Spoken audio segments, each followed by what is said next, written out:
श्री गुरु चरण सरोज रज निज मन मुकुर सुधारी। वर्णहु रघुबर विमल जस जो दायक फल चार। बोलिए सियावर रामचंद्र की जय। आइए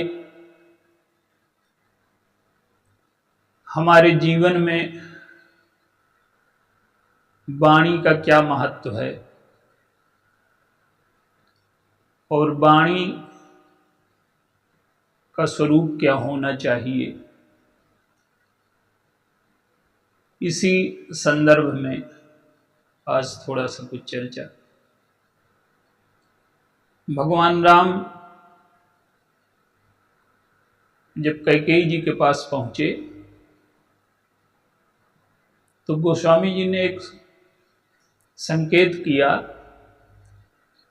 कैकेयी जी कहती हैं कि देन कहो मोहि दुई वरदाना,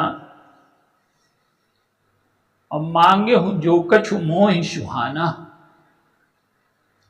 सुत स्नेह इत बचन उत संकट परयु नरेश, और सकहु तो आयसु धरहु सिर मेटहु कठिन कलेश।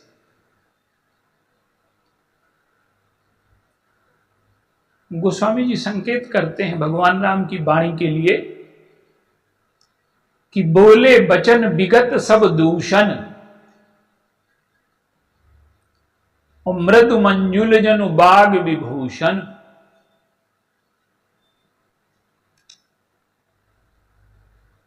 भगवान राम की वाणी में कोई दूषण नहीं है, सारे दूषणों से विगत है। और इतना ही नहीं, मृदु है, मंजुल है, और वाणी को सजाने वाली है।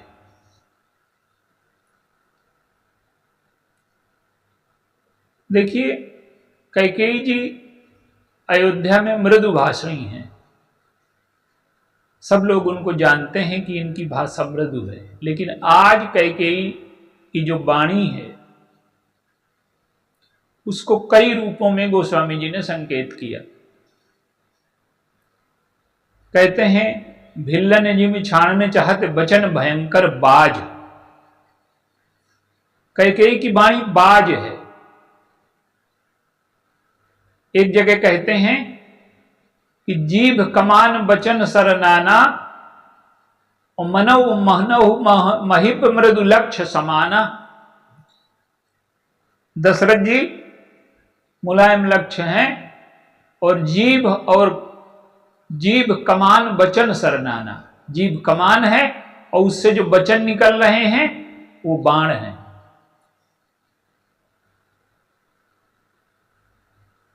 कैकेयी की जो वाणी है वो अप्रत्याशित है।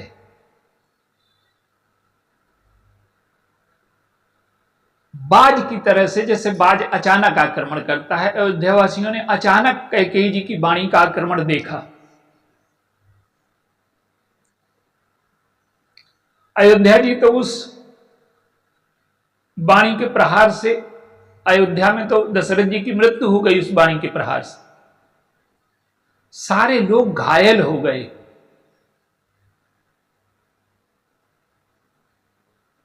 वाणी की जो प्रहारकता है वो कई प्रकार की होती है। जैसे परशुराम जी हैं, उनकी वाणी के लिए गोस्वामी जी उपमा देते हैं कि वो वज्र है। वज्र का अर्थ क्या है कि वो सीधे प्रहार करते हैं।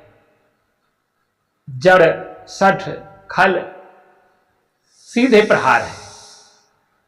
जो सीधे प्रहार है वो वज्र कहलाता है। और जहां व्यंग कला के द्वारा प्रहार किया जाता है, जैसे अंगद रावण संवाद में, भगवान परशुराम और लक्ष्मण जी के संवाद में, यहां वाणी का प्रयोग सीधे परशुराम जी तो कर रहे हैं, पर लक्ष्मण जी, कैकेयी ने ये कहां से कला सीखी है? जनु कठोरपन धरे शरीरु और सिखे धनुष विद्या बरबीरु। धनुष विद्या सीख रही है किससे? मंथरा से। कैकेयी जी में कुटिलता नहीं है पहले, ये मंथरा से सीखी उन्होंने। तो प्रत्येक व्यक्ति कैकेयी के वचनों के प्रहार से घायल हो गया। देखिए, व्यक्ति को लगता है कि कोई चीज चुभ जाए तो वही, कोई नुकीली चीज चुभ जाए तो आपको दर्द होगा, लेकिन वचन ऐसा नुकीला है कि एक बार चुभ जाए तो कहो जीवन भर फिर वो दर्द न जाए आप। तो वाणी का कोई दोष नहीं है भगवान राम में। बोले वचन विगत सब दूषण। वाणी में कई प्रकार के दोष होते हैं। एक तो अहंकार से यदि प्रेरित है, एक दोष ये है, एक बुद्धि अगर भ्रमित है तो वाणी का एक दोष है, मन में कोई दोष है तो वाणी का दोष है, शरीर में कोई दोष है, शराब पिए है कोई, तो शरीर स्वस्थ हो, मन स्वस्थ हो, बुद्धि स्वस्थ हो, अहंकार स्वस्थ हो, तब हमारी वाणी शुद्ध होती है। मानस में एक आध संकेत किए गए हैं। अहिल्या भगवान को प्रणाम करती है और गोस्वामी जी ने कहा कि अहिल्या की जो वाणी है वो अति निर्मल वाणी, अस्तुति ठानी। अहिल्या की वाणी निर्मल है। क्यों? कि वो कह सकती थी कि मेरे पति ने इतने दिन तक मेरी तपस्या का कोई मूल्य नहीं दिया, एक अनजानी गलती के लिए इतना बड़ा दंड दे दिया, आप बहुत अच्छे हैं, हमारे पति अच्छे नहीं हैं।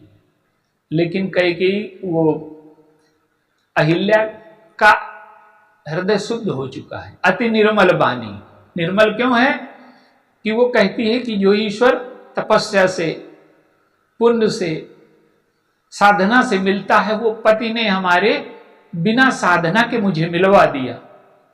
उसमें पति की करुणा देख रही। देखिए, घटनाओं का मूल्य है, पर घटनाओं को देखने की दृष्टि क्या है आपकी? अगर आपकी दृष्टि स्वस्थ नहीं है तो घटनाओं का अर्थ सही नहीं ले सकते। तो भगवान राम की वाणी कैकेयी के सामने गोस्वामी जी कहते हैं कि मृदु और मंजुल, सबसे अधिक उस वाणी का जो प्रहार है वो भगवान राम को ही झेलना है। जो वनगमन है, सबसे अधिक कष्ट भगवान राम को ही मिलना है। लेकिन कैकेयी की कठोरता के सामने भगवान राम की मृदुता खड़ी है। कैकेयी कठोर हैं, और दशरथ जी के लिए तो कहा गया कि भूप प्रीति कैकेयी कठिनाई। दशरथ जी की प्रीति और कैकेयी की कठोरता। और यहां क्या है कि कैकेयी की जब कोई कठोर वाणी बोलता है तो हम भी कठोर वाणी से जवाब देते हैं, लेकिन कैकेयी की कठोर वाणी का जवाब भगवान राम ने अपनी मृदुता से दिया।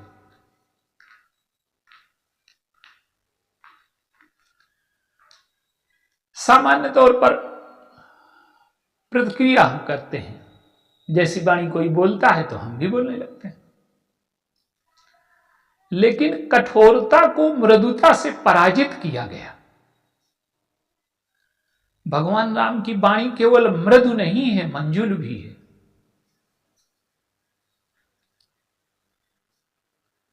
देखिए, कैकेयी की तो वाणी सीधी सीधी कठोर है,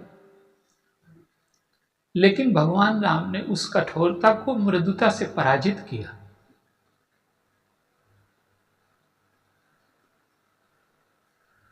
हमारे जीवन में जब ये स्थिति आए तो हम प्रयास ये करें कि कठोरता को मृदुता से पराजित करें। देखिए, वाणी का जो प्रमुख गुण है वो क्या है? वाणी का जो प्रमुख गुण है वो सत्य है और हित है और प्रिय है। सत्यम प्रियम हितम चयत। वाणी सत्य होनी चाहिए, हितकारी होनी चाहिए और प्रिय होनी चाहिए। कैकेयी की वाणी न सत्य है और न प्रिय है न हितकारी है। सत्य के साथ तो उन्होंने छल किया है।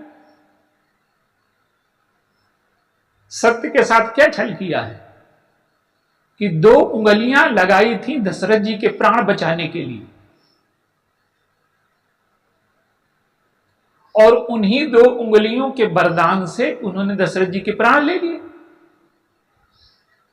तो प्राण बचाने का पुरस्कार क्या? मृत्यु देना है।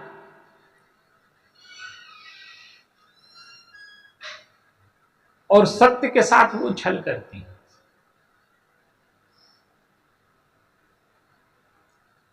सत्य क्या था? सत्य ये था कि कैकेयी स्वयं कह चुकी हैं कि राम को राजा बनाना है, और दशरथ जी कभी हिम्मत न करते अगर कैकेयी जी ने कभी कहा न होता। और वो दशरथ जी कहते भी यही हैं कि भामिन भयउ तोर मन भावा और घर घर उत्सव बाज बधावा। तुम्हारे मन का हो गया जो तुम सदा कहती थी कि राम को राजा बना दो, तो वो हो गया। लेकिन कैकेयी आज क्या करती हैं कि हम सत्य के नाम पर स्वार्थ का चुनाव करते हैं। तो सत्य जब स्वार्थ से जुड़ जाता है तो वो हित की सृष्टि नहीं कर पाता। सत्य का मूल अर्थ है कि सत्य कल्याणकारी होगा ही। तो कैकेयी की वाणी में सत्य के साथ छल है, और हित तो उसमें है ही नहीं, अहित की दृष्टि से उसका प्रयोग किया गया है। देखिए, भरत जी का हित करने के लिए सोचा उन्होंने, लेकिन दशरथ जी से कहती हैं कि होत प्रात मुनि बेश धरि जौन राम बन जाहि, तो मोर मरन राउर अजस नप समझौ मन माहि।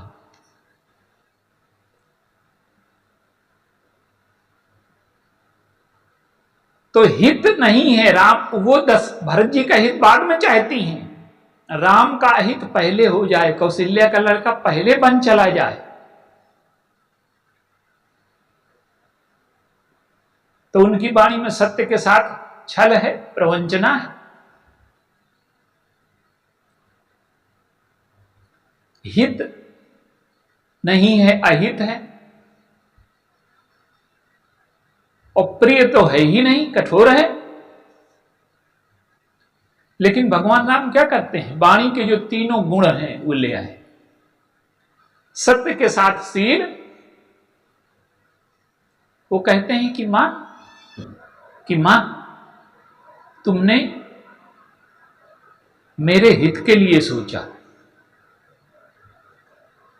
और हमारा वंश सूर्य वंश है, सत्य की रक्षा के लिए आपने इतना बढ़िया कदम उठाया। तो सत्य भी है भगवान राम की वाणी में, शील भी है और हित भी है। कैकेयी की जो कठोर वाणी है उसको मृदुता से, सारी चीजों से परास्त कर रहे हैं भगवान राम। यही हमारे जीवन का लक्ष्य होना चाहिए कि कोई कठोर वाणी बोलता है, हम भी बोलने लगते हैं। तो भगवान राम की जो वाणी है वो सारे दूषणों से रहित है। और गोस्वामी जी कहते हैं कि दूषणों से रहित नहीं है, मृदु है, मंजुल है और वाग विभूषण है। वाग विभूषण क्या है? भगवान राम ने कैकेयी की वाणी को सजा दिया। कैकेयी की वाणी कुरूप है, देखने लायक नहीं है, उसके परिणाम बड़े भयंकर हैं। लेकिन उस कुरूप वाणी को भगवान राम ने सजाया। क्या? मुनिगण मिलन विशेष बन सबहि भांति हित मोर, तेहि मह पितु आयसु बहुर सम्मत जननी तोर, और भरत प्राण प्रिय पावहि राजू, विधि सब विधि मोहि सन्मुख आज।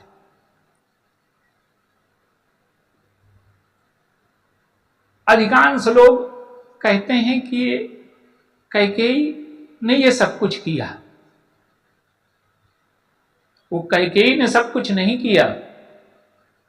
भगवान राम की जो बाग विभूषण वाणी है,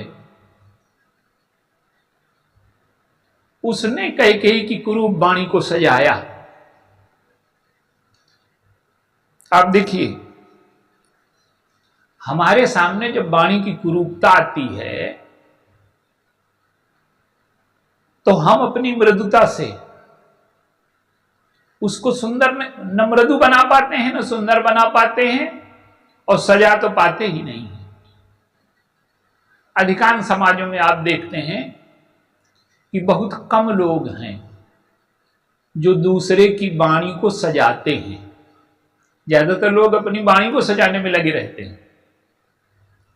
लेकिन भगवान राम की विशेषता यह है कि उन्होंने कैकेयी की कुरूप वाणी को सजाया। और आज भी जो लोग उसमें कैकेयी की महिमा देखते हैं, वो भगवान राम की वाणी की सजाने की कला है। तो हमारे जीवन में जो वाणी हो वो सत्य हो, शील हो, और परिणाम में हितकर हो। और ये संभव कब होगा? जब हमारा अंतःकरण स्वस्थ हो, जब हमारे अंतःकरण में कोई विकार न हो। क्योंकि वाणी तो जीभ से अकेले नहीं निकलती, वाणी तो हृदय से आती है ना। और मनोवैज्ञानिक तो कहते हैं कि वाणी के द्वारा केवल 7% निकलता है, बाकी 53% बॉडी लैंग्वेज और 38% जो टोन है वाणी की, जो स्वर है। शब्द तो केवल 7% बोलते हैं। आज के जमाने में क्या है, वाणी में लोग चतुर हो गए हैं, और इस हद तक चतुर हो गए हैं कि वो एक तरह का दंभ हो गया है, नकल हो गई है। ऐसी मीठी वाणी बोलेंगे उसमें हृदय का संस्पर्श नहीं है, केवल औपचारिकता है। मीठी बानी बोलिए मन का आपा खोए, औरन को शीतल करे। तो वाणी ऐसी हो, और जब ये वाणी निकलेगी, और वो तब निकलेगी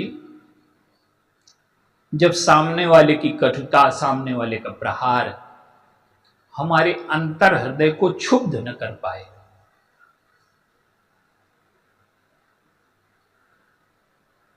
आप देखिए, वाणी के कितने प्रयोग हैं।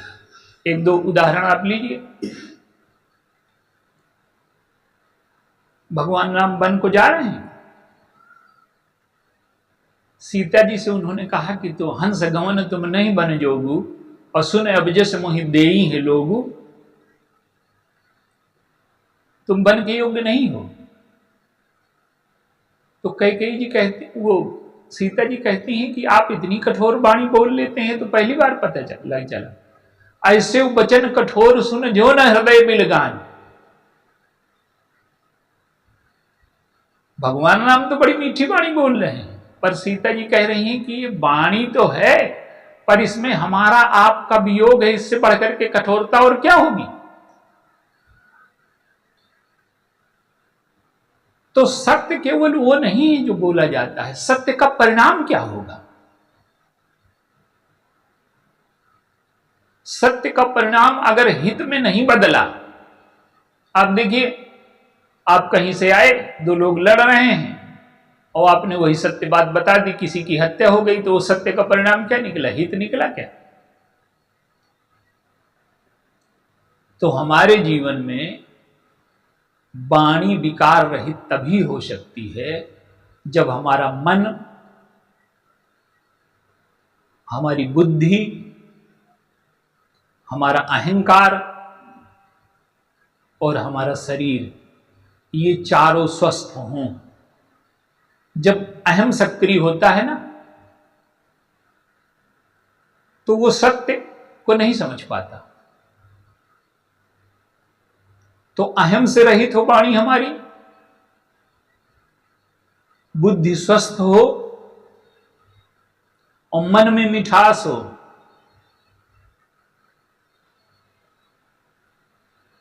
और शरीर भी स्वस्थ हो, तो शारीरिक स्वस्थता, मानसिक स्वस्थता, बौद्धिक स्वस्थता और अहम शून्य होना। आप देखिए, भगवान राम तो हाथ जोड़ रहे हैं, बार बार परशुराम जी से कह रहे हैं, बार बार मुनि विप्रवर कहा राम शरण, राम बोले भृगुपति सरुस हसित हूं बंधु शंबा। वो ब्राह्मण कह रहे हैं, सिर झुका रहे हैं, लेकिन परशुराम जी में अहंकार है तो उसका सत्य नहीं समझ पा रहे। और अंत में क्या हुआ कि भगवान परशुराम ने कहा कि तुम्हारी वाणी नम्र तो है।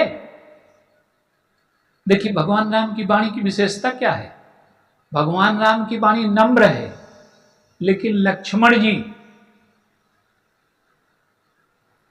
वो नम्रता कायरता न बदल जाए, इसलिए लक्ष्मण जी की जो वाणी है वो तेजोमय है। तो शील वाणी में तभी होगा जब उसमें तेज हो, और जो निर्बल है उसे तो शीलवान बनने पड़ता है। तो भगवान राम को आज, उस भगवान परशुराम को आज इस वाणी का दर्शन हुआ कि इसमें नम्रता तो है पर दैन्य नहीं है। जितने लोग उनके सामने बोलते हैं वो सब भयभीत होकर के बोलते हैं। तो वो देख रहे हैं कि इस वाणी में नम्रता है पर दैन्य नहीं है और भय भी नहीं है। तो उन्होंने पूछा कि तुम मुझसे डरते हो? कहे महाराज डरते हैं आपसे। किससे डरते हो? धनुष बाण से, फरसे से? नहीं, हम डरते हैं आपके जनेऊ से, आपके शास्त्र से, शस्त्र से नहीं डरते हम।